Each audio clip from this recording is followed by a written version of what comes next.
Il est 19h sur Radio Classique. «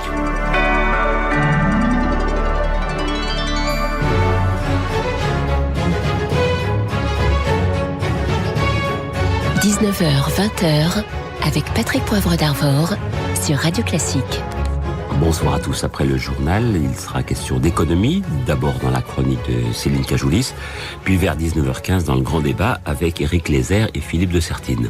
À partir de 19h30, la page culture. Ce soir, je reçois Lambert Wilson à l'affiche du film L'échange des princesses, qui sortira mercredi prochain, et Natacha Bolansky pour le livre Les Demoiselles de Rochefort, histoire de sœurs. Ensuite, Élodie Fondacci nous proposera quelques beaux livres à lire à Noël. Et puis, Philippe viendra nous présenter l'actualité culturelle numérique. Mais tout de suite, le journal donc avec Béatrice Moedine. Bonsoir Béatrice. Bonsoir Patrick, bonsoir à tous. Les indépendantistes catalans reviendront-ils au pouvoir dans la région ? Réponse ce soir après la clôture des bureaux de vote. En attendant, la participation est en nette hausse par rapport à 2015. Forte émotion aux obsèques de 4 des 6 collégiens tués dans la collision de Millas la semaine dernière. Et puis l'affaire du lait infantile contaminé au salmonelle. Tous les produits de l'usine incriminés seront retirés des rayons. Radio Classique. Partons d'abord pour la Catalogne avec la fin d'une journée de vote aux élections régionales. Oui, 2 mois après la proclamation de l'indépendance de la région et la reprise en main par Madrid, les Catalans doivent décider du retour ou non des indépendantistes au Parlement régional. Écoutez cette électrice de 18 ans, c'est son premier vote et elle est pour l'indépendance. C'est un droit difficile que l'on a gagné. Pour moi, exprimer mon vote, c'est l'une des choses les plus importantes que je fais depuis que je suis majeure. Alors j'ai beaucoup hésité, mais finalement, comme j'ai vu que mon président était en exil et que c'est lui qui avait choisi le peuple auparavant, j'ai décidé qu'il fallait à nouveau voter pour celui qu'ont choisi les Catalans et qui a été contraint de s'exiler pour des raisons légales. Voilà, les Catalans qui ont encore 1 heure pour voter. La participation à 18h était donc en forte hausse par rapport à 2015. Nous retrouvons à Barcelone notre correspondante Laetitia Dive. Laetitia, vous êtes dans un bureau de vote. Est-ce qu'il y a encore du monde ? Oui, à 1h30 de la clôture du scrutin, les électeurs continuent d'arriver dans le bureau du quartier de Borne, là où je me trouve, même si le flux se réduit peu à peu à 1 heure de la clôture. Et à en croire les chiffres donnés à 18h, la forte mobilisation prévue par les sondages est bien réelle, puisqu'elle oscillerait entre 68 et 69% de participation. Est-ce qu'on arrivera aux 80% escomptés ici ? Je peux vous dire que les électeurs qui sortent du bureau de vote en sont convaincus. Pour l'instant, en tout cas, c'est déjà à peu près 5 points de plus que lors des régionales de 2015 à la même heure. Donc, que va-t-il se passer ensuite ? Eh bien, les responsables de chaque bureau vont procéder au comptage des voix et ça se passera sous l'œil attentif des témoins de chaque parti. Pendant la journée, beaucoup de Catalans ont exprimé une crainte, celle qu'il y a des fraudes. Du coup, tout le monde devrait redoubler de vigilance. Les résultats, eux, devraient tomber petit à petit au fil de la soirée, mais on ne pourrait connaître les résultats officiels que le 24 décembre. Notre correspondante à Barcelone, Laetitia Dive. Un des aveux pour les États-Unis cet après-midi aux Nations Unies. Oui, l'Assemblée générale de l'ONU a très largement condamné la reconnaissance par Washington de Jérusalem comme capitale d'Israël. Un vote sans appel qui suscite la colère des États-Unis. Marc Tédé, le pays promet des représailles. Oui, 3 États sur 4 ont choisi cet après-midi de condamner cette reconnaissance américaine. 35 se sont abstenus. Seuls Israël, les États-Unis et une poignée de pays n'ont pas censuré cette reconnaissance. La ferme mise en garde de l'ambassadrice américaine aura donc été sans effet. Écoutez Nikki Haley à la tribune des Nations Unies. Les États-Unis installeront leur ambassade à Jérusalem. C'est ce que le peuple américain veut que nous fassions et c'est ce qu'il faut faire. Ce n'est pas ce vote des Nations Unies qui pourra changer les choses. En revanche, ce que ce vote changera, c'est la manière dont les Américains considèrent l'ONU et les pays qui nous manquent de respect. Nous nous souviendrons de ce vote. Nous nous souviendrons de ce vote, dit la représentante américaine. Hier, le président des États-Unis, Donald Trump, lui-même, avait tout simplement menacé de noter les noms de ceux qui leur seraient défavorables, dénonçant, je le cite, ces pays qui prennent des centaines de millions de dollars et même des milliards de dollars et qui ensuite votent contre les États-Unis. Marc Tédé. Et puis une vingtaine de piétons blessés à Melbourne, en Australie. Un conducteur a volontairement fauché des personnes avec sa voiture. Il n'a apparemment pas de lien avec le terrorisme, mais souffre de problèmes mentaux. Radio Classique. Les obsèques de 4 des 6 collégiens tués dans le drame de Millas ont été célébrées ce matin. Oui, elles ont eu lieu à Saint-Féliu-d'Availle, d'où ils étaient originaires. Écoutez l'évêque de Perpignan, Monseigneur Norbert Turini. Votre départ laisse un vide cruel dans le cœur de vos parents, de tous vos proches. Et rien ne viendra combler ce vide. L'évêque de Perpignan, et lors de cette cérémonie, le préfet des Pyrénées-Orientales a lu un message d'Emmanuel Macron dans lequel le président assure aux familles et à leurs proches que la France entière se tient à leur côté dans la tristesse et la douleur. Un message qui a également été lu lors d'un rassemblement à la mosquée de Perpignan en mémoire de Younes, dont les obsèques ont eu lieu hier. Celles d'Ophélia se sont tenues lundi. La SNCF mise en examen ce soir pour homicide involontaire après le déraillement du TGV Est en 2015, le plus grave accident impliquant un train à grande vitesse. Il avait fait 11 morts. Et puis dans ce dossier décidément à rebondissement, Nordal Lelandais est-il aussi impliqué dans la disparition d'Estelle Mouzin, disparition qui date de 2003. Oui, l'avocat du père de la petite fille avait demandé en septembre au juge chargé du dossier de sa disparition d'entendre et d'enquêter sur Nordal Lelandais, principal suspect dans l'affaire Maëlys, et mis en examen pour l'assassinat d'un soldat à Chambéry en avril. À l'époque, âgé de 19 ans, il se trouvait au camp militaire de Suippes dans la Marne, à environ 150 km du lieu de la disparition d'Estelle Mouzin. L'affaire du lait infantile contaminé à la salmonelle a pris une nouvelle ampleur aujourd'hui. Oui, Lactalis a rappelé toute la production de l'usine incriminée située en Mayenne. 720 lots supplémentaires de lait infantile et autres produits seront retirés des rayons, s'ajoutant à 625 lots déjà retirés ces 2 dernières semaines. Quentin Guillemin est papa d'une petite fille de 3 mois, l'un des premiers à avoir déposé plainte contre Lactalis. Il a créé une association de victimes et réclame l'ouverture rapide d'une enquête. La situation est plus grave que ce qu'on pouvait l'imaginer. On nous parle à un moment donné de contamination dans un silo de séchage de lait. Aujourd'hui, on parle de l'ensemble de l'usine. Demain, qu'est-ce qu'on va découvrir encore ? Les autorités ne communiquent pas. Lactalis communique quand bon leur semble. On a une fermeture de l'usine avec un arrêté qui n'est pas rendu public. On ne sert rien. Donc, on a une opacité totale sur la manière dont est traitée cette situation, alors qu'on parle d'enfants que potentiellement nous empoisonnons. L'ouverture d'une enquête judiciaire permettrait peut-être de connaître la situation réelle et de savoir ce qui s'est passé. Quentin Guillemin, joint par Victoire Fort. Les associations de soutien aux migrants étaient reçues aujourd'hui par le Premier ministre et par les ministres de l'Intérieur et de la Santé. Oui, elle s'inquiète de certains points du projet de loi immigration présenté au début de l'année prochaine, surtout d'une circulaire sur le recensement des migrants dans les centres d'hébergement d'urgence. La Fédération des acteurs de la solidarité reçue aujourd'hui à Matignon est d'ailleurs à l'origine d'un recours auprès du défenseur des droits. Florent Guéguin en est le directeur général. Nous avons clairement indiqué que cette circulaire, elle était à la fois dangereuse pour les droits fondamentaux des personnes qui sont dans l'hébergement, contraire à la loi et au code de l'action sociale et des familles, attentatoire aux droits fondamentaux des plus fragiles. Donc, il nous réunit en urgence, en pompier, pour déminer une situation qui est compliquée. C'est le gouvernement qui s'est mis dans cette situation de produire un texte qui est non seulement illégal, mais contraire aux droits fondamentaux des personnes.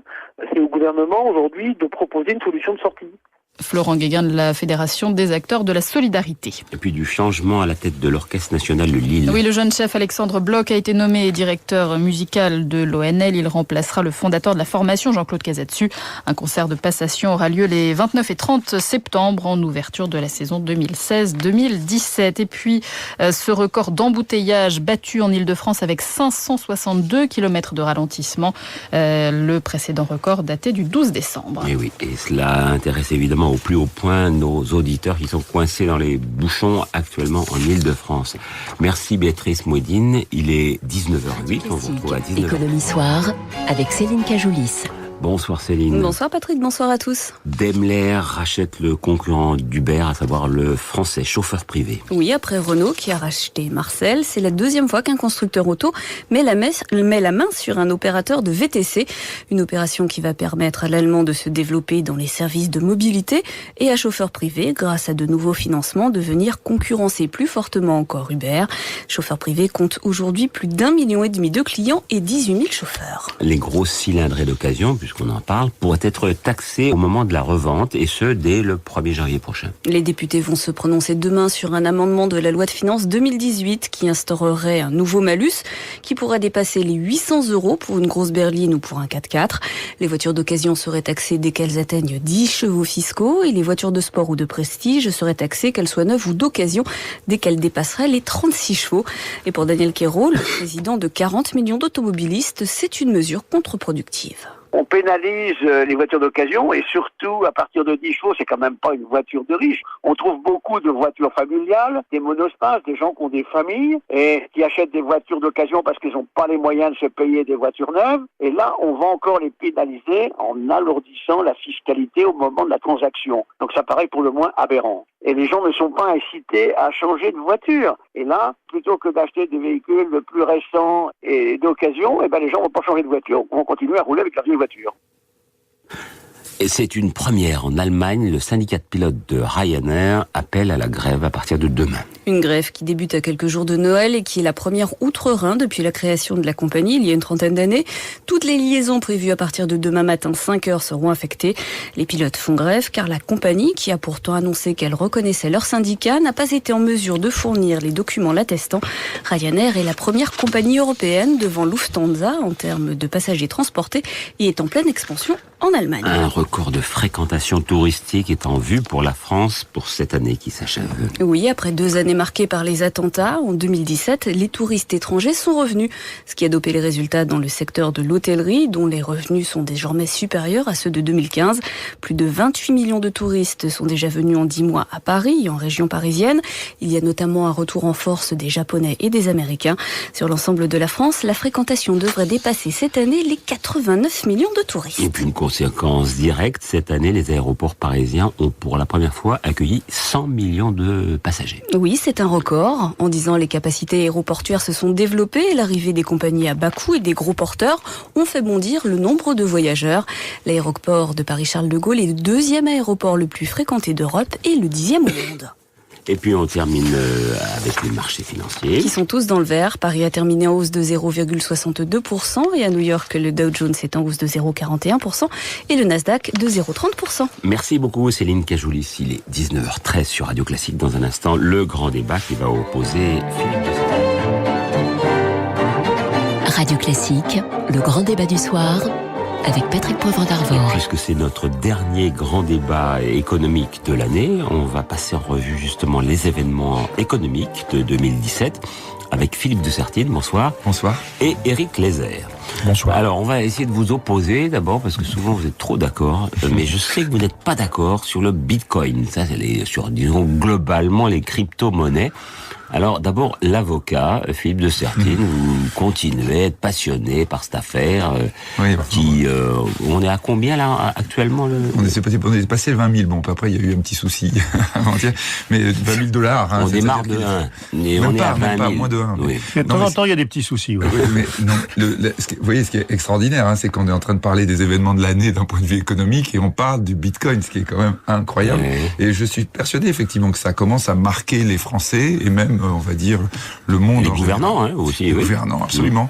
Les banques centrales qui s'inquiètent. Les banques centrales, oui, non, ça marque tout le monde. Tout le monde. Non, mais je pense que vous mettez en avocat. Alors, l'avocat, c'est peut-être... D'ailleurs, entre parenthèses, quand même, il faut noter, à Radio Classique, on en a parlé très tôt. Hein. Ah, très tôt, bien avant tout le monde. Il faut écouter Radio Classique pour être au courant des choses qui vont devenir importantes. Alors, est-ce que c'est une crypto-monnaie, c'est sûr, mais c'est la première des crypto-monnaies. C'est la première. Est-ce que c'est une monnaie virtuelle, une monnaie qui va disparaître, une monnaie qui va éclater, exploser? Mais je vous dis, je crois que l'événement, il est double en réalité. Et c'est pour ça que quand vous me mettez avocat, je réfute un tout petit peu le terme, parce que c'est en même temps ce que ça nous dit du point de vue du nouveau monde, c'est-à-dire une autre manière d'envisager le développement. Et c'est vrai que nous sommes là avec les crypto-monnaies, le Bitcoin. Le Bitcoin, c'est lui qui invente blockchain, et blockchain, ce qui est cette manière aujourd'hui virtuelle de pouvoir posséder quelque chose, représenter sa possession, sa propriété, c'est une révolution incroyable. Et là, pour le coup, même les gens qui sont contre, peut-être même à cette table, qui sont contre les crypto-monnaies, sont tous en train de dire, ah oui, non, mais blockchain, c'est pas pareil, c'est important. Donc, je crois que ça dit ça d'abord, c'est-à-dire le financement. Blockchain, vous nous rappelez quand même pour les auditeurs. Blockchain, vous voyez, c'est le fait d'avoir regroupé les capacités d'algorithmes d'ordinateur à l'intérieur d'une chaîne, une chaîne qui va être reliée par le net. Hein, c'est-à-dire votre téléphone portable fait partie peut-être de blockchain pendant que vous dormez, vous n'en rendez pas compte, c'est-à-dire sa capacité à l'algorithme est mobilisée pour le fonctionnement, par exemple pour les échanges qui pourront avoir lieu avec cette crypto. Ça augmente la puissance de calcul et ça sécurise surtout, puisque c'est vraiment réparti, on va dire, sur l'ensemble du réseau. Et je vous dis en creux, ce qui me semble important par rapport à cet événement, c'est qu'en creux, ça nous dit le danger, la disparition de confiance, que les investisseurs et peut-être que, on va dire, l'ensemble des acteurs économiques du monde ressentent vis-à-vis des monnaies traditionnelles, des politiques économiques, des politiques monétaires, de ces possibilités de placement dans lesquelles vous n'avez pas de rendement, etc. C'est tout ça, en fait, que nous dit aujourd'hui la question des crypto-monnaies. Et donc, c'est tout ça, peut-être, qui n'est pas forcément l'événement 2017, mais qui peut être l'événement 2018. Alors, on a écouté l'avocat, on va écouter l'avocat général maintenant. Oui, alors, procureur. Peut-être un peu exagéré, parce que le problème, c'est que je suis en partie d'accord avec vous. C'est-à-dire qu'effectivement, les crypto-monnaies ont une vraie utilité, et en tout cas répondent à un vrai besoin, qui est un besoin, effectivement, de transactions sécurisées uniquement numériques, et qui échappe dans une certaine mesure au contrôle des États et au contrôle des banques centrales. Et donc, sur le fait que ce type de crypto-monnaie est utile et le sera de plus en plus, je conteste pas. En revanche, il y a une vraie bulle spéculative, il y a une espèce d'engouement irrationnel et irraisonné pour l'investissement qui n'en est pas un dans ces monnaies, et ça se traduit par des envolées de valeur du Bitcoin, mais aussi de la deuxième crypto-monnaie qui est Ethereum, qui est une monnaie d'ailleurs un peu plus sophistiquée, celle-là, qui est un peu plus complexe et un peu plus solide aussi, et on est avec des envolées de valeur de 100%, 1000%, avec les Chinois ou les Japonais qui se précipitent dessus, avec maintenant bon nombre de Français qui veulent en acheter en se disant je veux être de la fête. Quand vous êtes dans cette logique-là, on s'éloigne un peu de la réalité de ce que sont ces crypto-monnaies. Pour autant, je suis d'accord avec vous, elles sont utiles. Elles montrent aussi une certaine défiance dans les monnaies classiques et dans les banques centrales et dans les États qui les possèdent, mais on est quand même face à une bulle. Voilà. Alors, on va pas passer tout le débat là-dessus. Vous vouliez rajouter quelque chose ? Je veux juste rajouter un truc. Dans les technologies qui marquent l'année, donc on est dans les crypto-monnaies, et je pense qu'il y en a une autre aussi, dont on a beaucoup parlé, qui est l'intelligence artificielle. Ah oui, bien sûr. Voilà. Et ce que je voulais juste dire sur l'intelligence artificielle, c'est que c'est sans doute encore plus important que les crypto-monnaies. Et ça vous passionne aussi, Philippe de Sertine. Voilà. Et ça me passionne absolument, et je pense simplement, vous voyez qu'on n'est pas du tout en contradiction. Alors, ça étant, quand on parle de bulles, il y a des bulles partout en ce moment. Donc, sur les marchés, on le voit tous les jours, et sur tous les actifs. Sur les crypto-monnaies, elles sont vraiment éclatantes. Oui. Mais pour l'instant, pas éclatées. Mais je crois que l'intelligence artificielle, bien sûr, c'est le nouveau monde qui est en train d'arriver. Et je crois que vraiment, 2017, c'est probablement une année charnière. On s'en souviendra, vous voyez, on vit l'histoire, mais on se rend pas compte qu'on vit l'histoire quand on est dedans. Et là, on est en train de basculer dans le nouveau monde. Et la bascule avec l'intelligence artificielle, c'est des promesses absolument incroyables pour tous les types d'activités, pour tous les types de personnes. Plus terre à terre maintenant, Éric Leyzer, pardonnez-moi, moi je vais vous parler croissance, parce que bon, ça a l'air de repartir un peu partout, y compris en France, selon l'INSEE, donc 1,9% au lieu des 1,7% prévus en début d'année. Est-ce qu'on peut vraiment parler d'un frémissement ou même davantage actuellement ? Alors on peut parler d'un frémissement, on peut se féliciter. Moi je crois, alors ça se discute peut-être éventuellement, qu'il y a un petit effet Emmanuel Macron. C'est amusant. Les gens ont davantage confiance, les entreprises ou les ménages. On va dire les problèmes structurels de l'économie française sont loin d'être réglés. C'est une tâche très lourde. Ça fait 20 ans que l'économie française, on va dire, perd en compétitivité, a des problèmes de fiscalité, a des problèmes de dépenses publiques, a des problèmes de perte, on va dire, d'industrie et de capacité à être compétitive. Pour autant, on va dire l'élection d'Emmanuel Macron, perçue à l'extérieur de la France, et illustre le fait que finalement ce pays a encore des capacités. Cette démocratie est vivante, et finalement, regardez, The Economist vient de désigner le pays de l'année. Le pays de l'année, c'est la France. Donc ça recrée, on va dire, un sentiment favorable vis-à-vis de la France. C'est d'ailleurs le contraire de ce qui se passe aux États-Unis, puisque l'élection de Trump crée un sentiment défavorable vis-à-vis des États-Unis. Pour autant, si on compare l'économie américaine et l'économie française, les structures de l'économie américaine sont bien plus solides, ils sont en plein emploi, ils sont très présents sur les nouvelles technologies, sur les investissements. Nous, on est en retard, mais il y a un effet Macron. Va nous faire du mal, non ? Ouais. C'est-à-dire que c'est exactement ça. Il y a une espèce d'embellie dans l'image de la France. Il y a un petit retour de la confiance, donc ça se traduit un peu par les investissements. Les statistiques montrent que, par exemple, il y a eu, ça faisait longtemps que ce n'était pas arrivé, plus d'usines construites et mises en service en France au cours de l'année 2017 que d'usines fermées. C'est à signaler. Pour autant, les problèmes structurels de l'économie française dont on parlait sont loin d'être réglés, et la tâche est devant nous. Mais on n'a pas souvent des nouvelles, on va dire, très optimiste, et on n'a pas souvent des perspectives intéressantes, autant s'en réjouir. Alors, de ce point de vue, assez confiant, vous, sur les années à venir? Là encore, il faut le dire, sur Radio Classique, on le dit depuis un moment, vraiment, parce que nous, par exemple, au Conseil des finances publiques, ça fait un moment, effectivement, qu'on a vu, qu'on voyait ça arriver. Ça redémarre. Même sur le terrain, parfois, les gens ne le sentent pas encore, vous voyez, une sorte d'inertie, et il faut le dire avant. Alors parce maintenant, que les gens pensent immédiatement au chômage, et pour l'instant, on voit pas les effets. Alors oui, mais c'est pour ça que l'effet Emmanuel Macron, je pense qu'il y a plein d'effets Emmanuel Macron. Il y en a un sur le fait que l'Europe ait encore plus confiance. Je suis un peu moins, on va dire, dans l'optique euphorique, comme l'a été Éric Lézère à l'instant, dans la mesure où l'Europe est à 2,4. C'est-à-dire l'Europe, nous compris, à 1,9 seulement. Oui, nous à 1,9, on fait baisser la moyenne, on est d'accord. C'est-à-dire la première raison pour laquelle la France a de la croissance, c'est parce que l'Europe va bien. La France, c'est le pays d'Europe qui dépend le plus de l'Europe, c'est-à-dire qui importe et qui exporte le plus. On doit se mettre ça dans la tête. Ça fait combien d'années qu'on n'est pas à 1,9 tout de même? Oui, non, mais ça fait combien d'années que l'Europe n'était pas à 2,4 d'accord. Mais c'est 2,4 pour l'Europe, et là, c'est une année historique parce que l'Europe est devant les États-Unis, pas la France, pardonnez-moi, pas la France, mais l'Europe, oui. Et ça faisait des décennies. Plus de croissance que les Exactement. Et d'autant qu'en plus, la croissance américaine, on va dire, a des éléments endémiques statistiquement, ça lui fait monter les indices, alors que nous, on peut être considéré comme un tout petit peu plus faible avec une croissance équivalente. Donc ça, c'est un élément historique vraiment capital. L'Europe est l'endroit maintenant où on a l'impression que ça va se passer. On a le sentiment qu'effectivement, il y a du développement. On voit maintenant les groupes américains, on voit vraiment du point de vue concret, j'étais cet après-midi avec des gens qui nous disaient on remise sur l'Europe. Les grandes universités américaines disent ah oui, on était en Chine, mais en fait on revient sur l'Europe. Parce que tout d'un coup on a l'impression effectivement que c'est là que ça se passe. Il faut le dire aux jeunes, ça. Et pourtant, Éric Lézère, en matière économique, on peut parler d'une vraie réussite de Donald Trump pour l'instant. Wall Street qui bat des records. On peut parler d'une vraie réussite de l'économie américaine. De l'économie, oui. Voilà. Parce que vous voulez, le temps économique et le temps politique n'est pas le même. C'est d'ailleurs ce qu'on peut mesurer aussi avec Emmanuel Macron. C'est-à-dire que l'élection de Trump a quand même été perçue, en dehors des États-Unis et même dans les États-Unis, comme la démonstration d'une certaine faillite de la démocratie américaine, ou des faiblesses de la démocratie américaine, ou des failles de la démocratie américaine.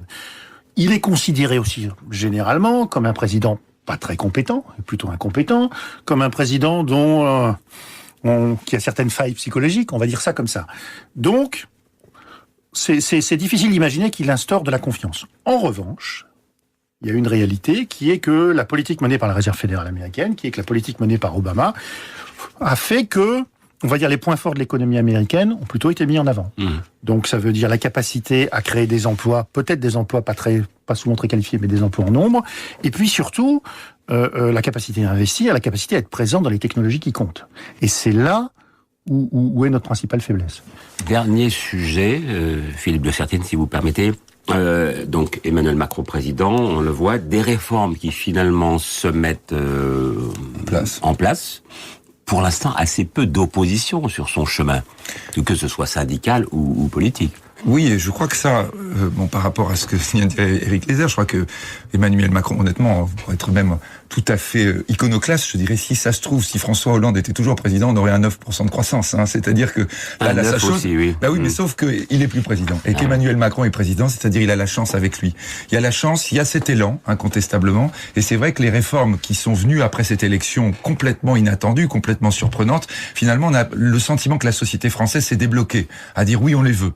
Alors, vous êtes en train de dire, il n'y a pas encore d'opposition très forte. C'est-à-dire la question aussi qui se pose, c'est de dire, mais au fond, est-ce qu'on est au cœur du problème structurel français? Et le cœur du problème structurel français, c'est la dépense publique. Voilà. Et ça continue. Et ça continue. Non, mais c'est pas que ça continue. Non, mais attendez, c'est même pire. Et là, on y est pas. On est sur une croissance de la dépense publique, sur une croissance, vous m'entendez bien, qui est une croissance beaucoup plus forte que la croissance de l'inflation. C'est-à-dire qu'on est vraiment sur des bases là où, en réalité, ce qui a cru énormément, c'est les entrées d'impôts. Et donc, évidemment, le déficit s'améliore, mais la croissance de la dépense publique est toujours le problème. Alors, on peut finir par une note d'humour qui est la France des 20 dernières années, c'est un peu la définition par Ronald Reagan du socialisme. Vous savez, la définition par Ronald Reagan du socialisme, c'était taxer tout ce qui bouge, réglementer quand ça bouge encore un peu, et subventionner quand ça bouge plus. C'est une caricature, mais l'économie française depuis 20 ans, et en tout cas les politiques françaises depuis 20 ans, c'est un peu ça. Reagan, grand penseur économique. Merci beaucoup pour cette ultime boutade de l'année. Oui. Et joyeuse fête à vous deux, Philippe de Sertine et Éric Lézère. Dans un instant, la page culture avec mes invités, Natacha Wolinski et Lambert Wilson, puis Élodie Fondacci. Les invités culture de Patrick Poivre d'Arvor. premier de ses invités, Lambert Wilson. Bonsoir Lambert. Bonsoir. Parce que la semaine prochaine sort un film que j'ai vu, que j'ai beaucoup aimé, qui s'appelle L'échange des princesses, d'après un livre de Chantal Thomas.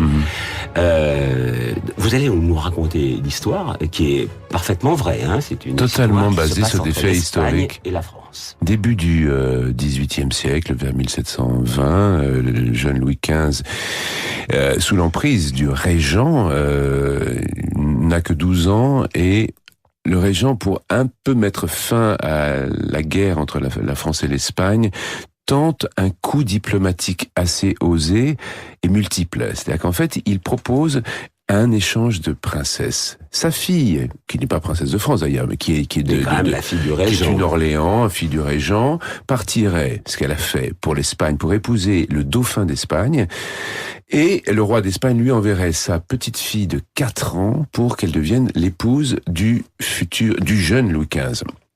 Cet échange a eu lieu, mais il faut imaginer que les intentions étaient différentes. Pour le régent, il s'agissait avant tout de placer sa fille dans une grande maison européenne. Lui, il avait besoin de grimper. Bien sûr, parce qu'il faisait partie d'une ligne cadette. Et pour le roi d'Espagne, c'était un moyen, effectivement, de faire la paix. Ce qui est très ambigu, puisqu'il faisait la paix avec ses cousins, lui-même petit-fils de Louis XIV, donc français, né à Versailles. D'ailleurs, si je puis dire, il y a une sublime scène où vous vous adressez à Louis XIV par le biais de son tableau et vous lui parlez, c'est votre grand-père. Oui, un grand-père terrible à avoir quand on est roi d'un pays d'Europe. Imaginez avoir Louis XIV comme grand-père. Quand on est roi, c'est un peu lourd. Je sais de quoi je parle, mais je crois qu'avoir Louis XIV, c'est encore pire. Et en fait, ce qui est beau et complexe dans cette histoire, c'est bien entendu le sacrifice de ces jeunes vies sur l'autel de la raison d'État. En plus, c'est un stratagème diplomatique un peu foireux parce que finalement, dès la mort du régent, tout ça va s'arrêter. Ça part en quenouille. Ça part en quenouille. La petite espagnole va passer quelques années seulement à Versailles, puis elle va être renvoyée parce qu'elle était trop jeune et on craignait pour la santé du jeune roi Louis XV et donc on voulait pas attendre qu'elle soit prête à enfanter et donc elle a été renvoyée. Elle est renvoyée, elle devient avariée, quoi. Voilà, et elle repart et elle va faire plein d'enfants en revanche à la cour du Portugal. Et la française, c'est beaucoup plus triste parce qu'en fait, elle finit par épouser le dauphin d'Espagne. Mon personnage, roi d'Espagne, va justement dans cette scène, après l'adresse à Louis XIV, décide de descendre du trône parce qu'il n'aime pas être roi. Il a honte du sacrifice de toutes ses vies pour la guerre entre la France et l'Espagne. Mais et donc il remonte sur le trône parce que son fils est malade et va mourir. Et la française, la fille de l'Orléans, elle est renvoyée dans ses foyers. Elle a été reine d'Espagne quand même, très peu de temps, quelques mois seulement. Elle est renvoyée dans ses foyers et là, ces gens-là qui avaient été dans des cours étrangères, on savait pas tellement quoi en faire. Ce sont des gens qui deviennent éventuellement des espions, qui peuvent... Alors, on l'a enfermée pendant le restant de ses jours. Elle a vécu une vie absolument épouvantable parce qu'elle fait tout dans le voyage d'aller. Ce qu'on voit dans le film pour mourir, parce qu'elle veut qu'on la laisse tranquille, elle veut pas du tout épouser le dauphin d'Espagne. Et donc, elle essaie de tomber malade. Elle survit. Elle est désagréable. Elle est pas très bien élevée et elle a été paraît-il, la vraie était en plus assez hystérique et le roi d'Espagne, Philippe V, que j'incarne, la regardait d'un très mauvais œil. Et finalement, elle a trouvé une forme d'entente. Alors ça, c'est peut-être la création de Marc Duguin qui a adapté le roman de Chantal Thomas. C'est toujours pas dit, donc c'est un livre de Chantal Thomas, mais adapté au cinéma par un autre metteur en scène, par un autre écrivain, qui est donc Marc Duguin. Ce qui est formidable pour les acteurs, parce qu'on reçoit un scénario qui est adapté d'un très très bon roman historique par un très bon romancier, et on a à lire des personnages qui ont une densité dramatique extraordinaire, parce que, pour ne parler que de mon personnage, il n'y a pas beaucoup d'adultes. Il y a le régent et le roi d'Espagne, vraiment. Bon, on voit ma femme, la princesse Farnèse, deuxième femme de Philippe V, jouée par Maya Sansa, On la voit pas beaucoup dans le film. Mais le conflit, d'avoir un grand-père roi très impressionnant, d'être en conflit armé avec ses propres cousins, d'être élevé dans la foi catholique et en même temps d'avoir des pulsions sensuelles extrêmement régulières et élevées, ce qui fait qu'il se flagelle dès qu'il sort du lit de sa femme. Ensuite aussi ce désir de ne pas être roi, de vouloir fuir toutes ses responsabilités, ça fait des personnages pleins de contradictions, c'est passionnant. Et avec une petite fille qui est absolument alors là, impressionnante. Mais là, c'est une énigme. Elle a quel âge dans la vie, dans la vraie vie? En fait, elle a 7 ans, mais elle est toute petite, minuscule, et elle commence le film en incarnant une petite fille de 4 ans. Et c'est remarquable. Joanne était une merveilleuse. Alors là, c'est l'énigme des enfants acteurs, parce que ils sont dans une vérité totale. Alors soit ils sont insupportables, de cabotinage, oui, ou alors on a véritablement l'impression que ce qu'ils vivent dans le personnage est leur réalité. Après, il y a aussi des jeunes acteurs qui incarnent le dauphin d'Espagne, le petit Louis XV et la demoiselle d'Orléans. Et là, c'est autre chose. Ce sont des jeunes acteurs qui ont une mission très particulière, acquérir très rapidement le style d'une époque, c'est-à-dire les costumes, les perruques et aussi le langage châtié du 18e. Alors, je vous découvre à nouveau intarissable, donc comme je sais que vous devez partir assez vite, juste un mot quand même pour vous présenter quelqu'un que vous connaissez bien, qui est Natascha Wolinski, qui vient donc d'écrire avec sa sœur Elsa Les Demoiselles de Rochefort, histoire de sœurs, et vous avez chanté pour le cinquantenaire de ce fameux film. Mais parce que j'avais voulu chanter la chanson de Maxence que j'adore tellement, et j'ai chanté dans un album de Michel Legrand et ses amis, j'ai chanté la chanson de Maxence dans son album, et il m'a demandé de le chanter sur la scène du Grand Rex, il y a 3 mois. Oui, c'était un peu moins, il y a 2 mois. Voilà, c'était une soirée absolument éblouissante. Il y avait une ambiance dans cette salle, j'avais l'impression d'être dans un stade de foot. J'avais l'impression que Michel Legrand, c'était Michael Jackson. Mais ce que je peux dire d'extraordinaire, de ce que j'ai considéré comme extraordinaire, c'est que dans le public, et les 2 jours, il y avait toutes les générations et les gens de 70 ans, leurs enfants et les petits-enfants qui chantaient toujours. Nous sommes de sœurs jumelles et les grands tubes des Demoiselles de Rochefort. Et là, on se dit qu'il a réussi quelque chose de complètement fou. C'est-à-dire de créer des hymnes qui traversent les générations. C'est bouleversant parce que ça arrive quand même très rarement. Ça m'a beaucoup touché, avec une ferveur du public. Alors, ils peuvent se rhabiller, les spectateurs de la Guerre des Étoiles. Oui. Là, il y a une réserve de public. Ils sont déjà très habillés. Dans Star Wars, et puis vous en savez quelque chose. Vous avez joué dans quelques films d'anticipation aussi. Lambert Wilson, vous avez le droit de partir quand vous le devez. Je suis désolé, mais allez voir. Vous l'avez vu, mais allez voir l'Échange des Princesses. C'est à partir de mercredi prochain. Ouais, voilà. Très très beau. Donc, Elsa et Natascha Wolinski, qui écrivent ces histoires de sœurs. J'ai découvert en parlant avec vous d'ailleurs qu'il y avait une 3e sœur. Absolument, Pourquoi est-ce qu'elle ne co-signe pas avec vous? Elle est avocate, alors elle ne vit pas de sa plume. D'accord. Alors qu'Elsa et moi-même, nous sommes toutes les 2 journalistes. Et puis vous-même, journaliste également. Vous avez toujours eu ce coup de foudre pour les Demoiselles de Rochefort? Évidemment pas quand c'est sorti, vous n'étiez pas né, mais après, ça vous a d'emblée impressionné? Non, c'est pas une si longue histoire en fait. C'est vraiment un coup du hasard. Ce sont les Varda qui sont venues vers nous. Elles avaient envie de célébrer le 50e anniversaire du film. Elles avaient raison et elles avaient envie d'avoir une idée un peu originale. Et elles se sont dit que 2 sœurs, ou plutôt 2 demi-sœurs, mais parlant d'une histoire de 2 sœurs, ça pouvait être quelque chose qui serait intéressant. Elles nous ont contactés et elles ont eu raison parce qu'on n'a pas hésité longtemps. On va dire ça comme ça. Alors donc, je rappelle que vous êtes la fille de Georges Wolinski, qu'on aimait infiniment, qui est si souvent venu ici, et auquel on pense évidemment en faisant cette émission.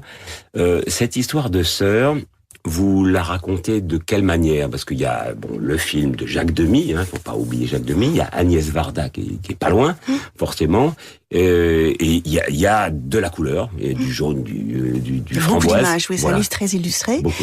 Mais c'est vrai que c'est un livre qui peut surprendre parce qu'on peut dire qu'il est à double régime. Oui. Hein, il y a effectivement double lecture, à double lecture, oui, à quatre mains, enfin on peut dire comme on veut, mais il y a effectivement une grille de lecture du film avec des thématiques qui sont développées, mais des thématiques bien à nous, mais des thématiques. Et puis il y a une espèce de dialogue qui s'instaure entre Elsa et moi, qui est en filigrane dans les textes et qui finalement retrace à travers les thématiques notre propre vision de la vie, peut-être notre propre vision du bonheur aussi, et parfois une forme de tristesse. Et il y a tout ça qui est mêlé, et donc il y a quelque chose d'assez intime qui est mêlé à une grille de lecture plus ouverte, qui peut être familière à tous ceux qui connaissent bien le film. Parce que vous n'êtes pas des sœurs jumelles, donc vous êtes même des demi-sœurs. Oui. Et en revanche, là, on connaît la fameuse chanson qu'on écoutera un petit peu grâce à Bertrand Dorini. Nous sommes des sœurs jumelles. Oui. Nous sommes deux sœurs jumelles, nées sous le signe des Gémeaux. Mi fa sol la mi ré mi fa sol sol sol ré do. Toutes deux demoiselles ayant eu des amants très tôt. Mi fa sol la mi ré mi fa sol sol sol ré do. Nous fûmes toutes deux élevées par maman, qui pour nous se priva travailla vaillamment. Elle voulait de nous faire des érudites, et pour cela vendit toute sa vie des frites. Nous sommes toutes deux nées de père inconnu. Cela ne se voit pas, mais quand nous sommes nus, nous avons toutes deux au creux des reins, c'est fou. Là, un grain de beauté qu'il avait sur la joue. Nous sommes deux sœurs jumelles. Voilà, c'est un beau livre qui vient de paraître aux éditions de La Martinière. Oui, c'est un livre qui a été fourni enrichi vraiment d'énormément d'images, parce qu'il y a des archives. Elles vous ont été données par Agnès Varda. Alors il y a les archives d'Agnès Varda, et puis il y en a énormément à Rochefort également, parce que tout le propos du livre aussi, c'est qu'on a fait le voyage. Ah bah oui. Elsa et moi, on est allés à Rochefort. Oui. On avait très envie de voyager ensemble. On s'est dit finalement, ça fait longtemps qu'on n'avait pas parti toutes les deux. Il fallait que ce livre, ce soit aussi le départ de quelque chose entre nous aussi. Et puis avec un papa qui est plus là. Avec un papa qui est pas là, on avait besoin de se retrouver. Ouais. Et on a fait ce voyage assez inoubliable à Rochefort, où on est allé à la rencontre de tous les gens qui ont vécu le tournage à l'époque. Et je crois que ça nourrit aussi beaucoup le livre. Merci beaucoup, Natacha Boneschi. Et voici maintenant Élodie Fondacci. Bonsoir Élodie. Bonsoir Patrick. Avec une sélection de beaux livres à acheter à la dernière minute. Et les yeux fermés, parce que là, on n'a plus vraiment le temps de penser à quoi que ce soit. Oui. Donc on commence par un livre sur Serge Gainsbourg. C'était il y a 26 ans, souvenez-vous, le 2 mars 1991. Serge Gainsbourg disparaissait et une foule d'anonymes se pressait en silence devant sa maison au 5 bis rue de Verneuil. Un homme, moi je m'en souviens, portait même un chou, un petit clin d'œil à l'homme à la tête de chou. Et depuis ce jour-là, en fait, rien n'a changé dans cette maison où Gainsbourg a vécu pendant 22 ans et composé ses plus belles chansons. Ses dernières cigarettes sont encore dans le cendrier parce que Charlotte n'a rien osé toucher. Et ce sanctuaire, qui est toujours resté un petit peu mystérieux, abrité derrière des volets clos, a toujours un peu fasciné. Les fans et les curieux d'ailleurs s'y pressent, ils vont encore en pèlerinage, mais ils ne peuvent pas y rentrer. Alors évidemment, c'est pour ça que l'émotion que suscite ce livre aux éditions du Chêne Gainsbourg 5 bis rue de Verneuil est vive, parce que grâce aux photos de Tony Frank, eh bien, on pénètre pour la première fois dans l'antre de Gainsbourg, où les pièces sont peintes en noir et où on voit encore sur le bureau la partition de la ballade de Melody Nelson. Un livre d'histoire et de mode à présent, La robe, une histoire culturelle du Moyen-Âge à aujourd'hui, c'est de Georges Vigarello, un grand spécialiste. C'est au Seuil. Oui, parce que Vigarello est effectivement un spécialiste du corps sous toutes les coutures. Il a écrit sur l'histoire de l'hygiène, de la santé, de la parure, et cette fois il parle chiffon et conte l'histoire de ce vêtement, la robe, parce qu'étudier l'évolution de sa forme revient en fait à raconter l'histoire de la place de la femme en société, une longue histoire d'émancipation par à-coups et non sans revirement, comme vous pouvez vous en douter, qui s'est traduite en plis, en forme, en matière, puisqu'en fait l'apparence de la femme traduit évidemment le rôle qu'on lui donne, c'est-à-dire qu'une femme corsetée et posée comme une fleur sur un piédestal et sur une crinoline, c'est certes très décoratif, mais ce n'est pas tout à fait capable de travailler. Alors c'est textuel maintenant, un livre consacré à une forme de littérature considéré quand même comme mineur, c'est-à-dire le roman photo. Oui, né en 1947 en Italie, le roman photo, effectivement, a mauvaise presse, scénario niais, à l'eau de rose, coup de foudre, trahison, c'est encore pire que Les Feux de l'amour, et personne, aucun musée en tout cas, n'avait songé à se pencher sur ce genre hybride entre BD et cinéma. Et pourtant, ce genre universellement moqué a constitué le plus gros succès éditorial de l'après-guerre. Il y avait des millions de lectrices qui lisaient ça, souvent en cachette, et dans les années 60, on estime même qu'un Français sur 3 lisait des romans photos avant que le genre décline, avec l'apparition notamment de la presse people. Alors à l'occasion de l'expo Romans photos au Mucem à Marseille, Textuel publie Romans photos et montre les chefs-d'œuvre du genre et aussi les parodies érotico-parodico, enfin bref, c'est malicieux, c'est très drôle. Et puis avec une grande finesse d'analyse, ça raconte aussi une époque, comment après-guerre tout le monde avait besoin de rêver et comment est née la société de consommation. Et puis rapidement, une idée pour nos auditeurs mélomanes. Oh, c'est trop facile, Sampé qui écrit musique au pluriel. Voilà, où il revient sur sa folle passion pour la musique. Il voulait, lui, en fait, être musicien. Heureusement, il n'a pas réussi, pour notre plus grand plaisir. Et donc, aux côtés de dessins qui, avec sa légèreté coutumière, montrent des musiciens, il y a une longue interview de lui, où il parle de Duke Ellington, de Ravel, de Debussy et de Trenet. Merci beaucoup, Elodie Fondacci. Dans un instant, Philippe Gau, comme tous les jeudis. Patrick Poivre d'Arvor, sur Radio Classique. Philippe Gau pour l'actualité culturelle numérique, et vous aussi vous avez pensé aux cadeaux en ligne pour les fêtes de fin d'année. Et moi aussi je vais vous parler de livres, mais à commander en ligne grâce à l'application La Cube. Vous vous souvenez Patrick, j'en avais rapidement parlé. K-U-B-E. Exactement. Alors qu'est-ce que c'est ? Eh bien c'est un dispositif inspiré de ce qui se fait déjà beaucoup, notamment en cosmétique ou en œnologie, à savoir l'expédition chaque mois d'une box contenant des produits correspondant au goût des gens qui les achètent. Alors le principe il est très simple. On choisit en ligne sur le site lacube.com sa formule d'abonnement à 15 ou 23 € par mois. On indique ses goûts en matière de littérature, ses envies du moment ou ses envies de découvrir d'autres types de livres. Tous les critères sont analysés par plus de 80 libraires indépendants en France, partenaires du service. Et chaque mois, on reçoit chez soi un coffret avec un livre et des bonus comme des fiches de recommandations sur d'autres ouvrages, des carnets de notes, des crayons ou des marque-pages originaux. J'ai testé moi-même le service, La Cube, et j'avoue que ça marche très très bien. J'ai été ravi du résultat. Et puis comme c'est Noël, sachez qu'on peut également commander une carte cadeau qui est expédiée par mail tout de suite des réceptions et qui permet donc d'offrir des abonnements à ses proches. Alors on passe du petit écran d'ordinateur au grand écran de cinéma. Le cinéma, mais attention Patrick, réservé aux plus jeunes d'entre nous, c'est-à-dire nos enfants, nièces, neveux ou petits-enfants, qui ont désormais leur salle réservée au cinéma Pathé-la-Villette, au nord de Paris. La salle Môme, c'est son nom, accueille en effet depuis 2 semaines les enfants de 2 à 14 ans, accompagnés de leurs parents évidemment pour les plus petits. Développé avec Lego qui signe la décoration, cet espace de 70 places propose, comme il se doit, des sièges adaptés aux différentes tailles, mais aussi une banquette au ras du sol, des poufs et des méridiennes. Il y a aussi un mur d'escalade, des briques Lego géantes, des animations, la possibilité de goûter dans la salle et bien sûr une programmation de films adaptés, des petits dessins animés aux grands classiques du 7e art. La semaine prochaine par exemple sont programmés Ferdinand, Santa et compagnie, Jumanji ou L'étrange Noël de Monsieur Jack. Mais alors surtout, suprême délice que beaucoup d'adultes vont envier à ces jeunes spectateurs, la possibilité de regarder les films les pieds nus ou en chaussettes, et puis même de les commenter à voix haute. Alors, justement, puisqu'on est à la voix haute, salle môme, ça s'écrit salle, plus loin, môme, M-O-M-E-S. Voilà, c'est pas un sale môme. Et pour terminer, Philippe, votre coup de cœur de fin d'année pour un service qui n'a rien de numérique, mais qui quand même justifie le nom de votre chronique Culture Connexion. En l'occurrence, le service des souffleurs d'images, un très joli nom qui associe un guide, souvent bénévole, à une personne malvoyante pour lui raconter, lui décrire un événement culturel de son choix. Ça va du théâtre aux expositions, au cirque, à la danse. C'est donc une véritable connexion culturelle et humaine qu'a pu observer Élise Dangean, notre journaliste, au musée d'Orsay à Paris avec Jonathan, qui est un jeune malvoyant de 30 ans, et Caroline, sa souffleuse d'images. Et c'est la nuit. Ah, la nuit. C'est la nuit étoilée. Caroline est le temps d'une visite les yeux de Jonathan, une grande chance pour le jeune homme. Ça m'apporte déjà d'accéder à des domaines qui ne sont pas forcément accessible, comme la peinture que j'aime beaucoup. Caroline aussi aime beaucoup la peinture, mais ce qu'elle préfère, c'est la partager. Je me suis dit qu'en tant qu'artiste, je devais prêter mes yeux à ceux qui ne voient pas tout. J'apprends beaucoup de tous les soufflages.